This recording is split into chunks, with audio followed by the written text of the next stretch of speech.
There's this door on the 10th floor of the Vox Media office that I hate so much. God damn it. You ever get this door wrong? Pretty regularly. Have you seen people misuse it? All the time, every day.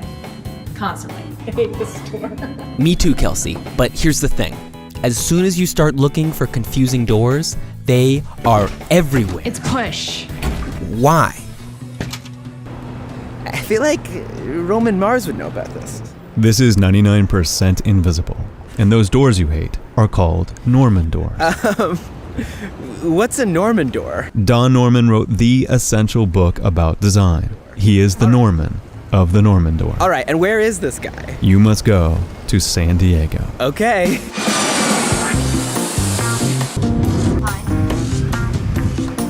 Hi, Joe. Hey. I'm Don Norman. It's hard to describe what I am. Well, he's been a professor of psychology, professor of cognitive science, professor of computer science, a vice president of advanced technology at Apple. But for our purposes, I was spending a year in England, and I got so frustrated with my inability to use the light switches and the water taps and the doors even, that I wrote this book. If I continually get a door wrong, is it my fault? No. In fact, if you continually get it wrong, it's a good, and if other people continually get it wrong, good sign that it's a really bad door.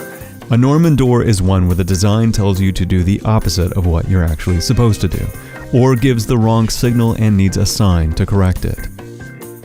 Why does it need an instruction manual? That is, why do you have to have a sign that says push or pull?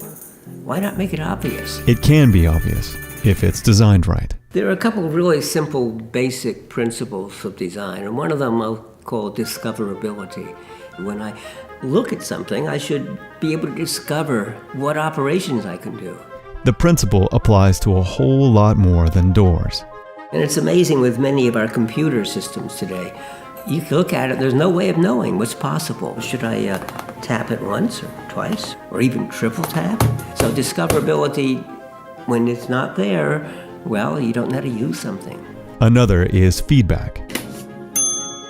And so many times there's no feedback. You have no idea what happened or why it happened. And these principles form the basis of how designers and engineers work today, commonly known as user or human-centered design. I decided at one point the word user was a bit degrading. Why not call people people? And it's amazingly simple and amazingly seldom practiced. We call it iterative because it sort of goes around in a circle.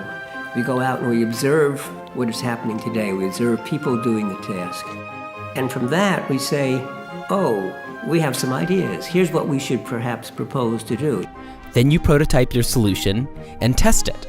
Quite often these are wrong at first, but each time we go around the circle, we do a better job of making the device until the point we're actually making something that really works. And this process has spread all over the world. And it turns out it's improving lives. From better everyday things like the ones that Don wrote about, to using the same process to solve huge problems in public health in developing countries. water, Sanitation, farming. lots more.